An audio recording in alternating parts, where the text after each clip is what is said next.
Welcome to Palestine Uncensored. Today we are going to talk about a few problems that are on the mainstream or a very little skew. Okay.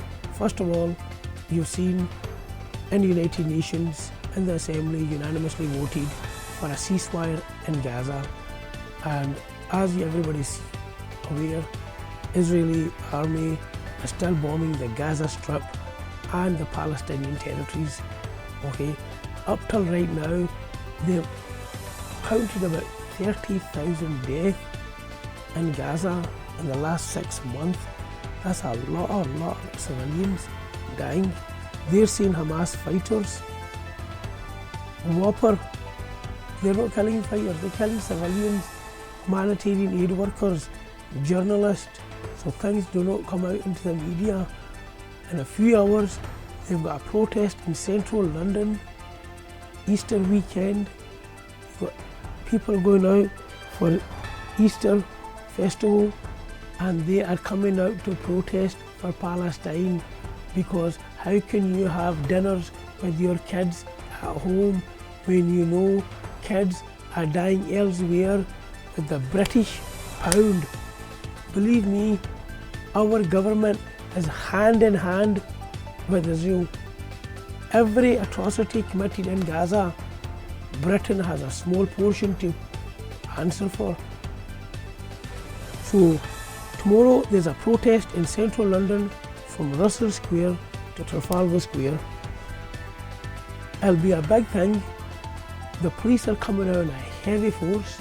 It's all across the media, they're coming out in a heavy force. And it's not something I'm surprised about. That's something I expect them to be like that. You get me? Because if you don't go far, you look. In football, if you take a Ukrainian flag, Ukrainian top, you're like advocating support for Ukraine, and they're fine about that. Even FIFA's fine about it. You got a lot of places I've got flags flying high on poles, official poles. They've got Ukrainian flag flying. Now, I don't know about anybody else. In Scotland, you had a few councils that have done that. Okay, you probably had a repercussion for that, but Scotland stands its ground. Okay, but for the rest, I can't say that. You go to the airports, you got Ukrainian flags for solidarity. Palestinian flag is becoming an issue because why? The BDS movement has struck them very hard in the core. It might take about 18 years, but believe me, it's hurting them. McDonald's in Malaysia is screaming. Why? Nobody's coming in. These guys forgot that continent of the world is 80-90% Muslim. They're not going to go there when they're watching on the live stream media McDonald's franchisees running out on the border of Gaza and Israel handing out meals to the military to say go bomb them again. That's going to affect you very hard. You're not going to get out of this. Maybe one way McDonald's might get out if they suspend all their franchisee license in Israel, which you know and I know ain't going to happen. This is McDonald's we're talking about. Okay, so they're never going to do that. And see, London, tomorrow London is going to be a massive gathering up there, and there will be quite a few speakers. I'll be looking forward to that. And if you look at Palestine, I'll be honest with you, see, every 5-6 years it's changing because the apartheid settlers are coming out and out. Children can't go to school. Never mind that, the bombing they've done in the last 5 months. I'm telling you, Ukraine's not received that. I'm not saying that Ukraine should, but Ukraine's not hard than there's a bigger cry.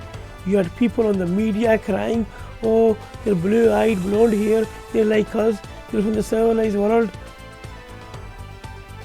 I'm lost for words right now because there's things I can say I don't want to say because my blog is a positive. I want people to go out there, boycott Israeli goods to the maximum, because the last whole week I've been studying this, see how much is hurting them, unbelievable. Now, I tell you a good thing, I'm using an Intel CPU, Israel made it. I could boycott them, no, I'm using this to penetrate them now. So, in war, when you take someone's bounty as yours, this is my bounty and I'm going to use against them, because I don't understand what it will take for the world, international community, before they're going to say, okay, call a ceasefire. Or there's only one way around it, a two-state solution. Now, if you think what they've done in the Middle East and the Asian Peninsula in the last 2 years is not seen by people around the world, people like myself will expose everything the establishments are doing around the world. Now, obviously there was a statement that Donald Lu, Secretary of State for Centralcom, threatened Pakistan, former Prime Minister Imran Khan. If you look into it, it all adds up. Every time Imran Khan had a world stage to go sit and talk about his country, he will bring up two issues: Palestine, Kashmir.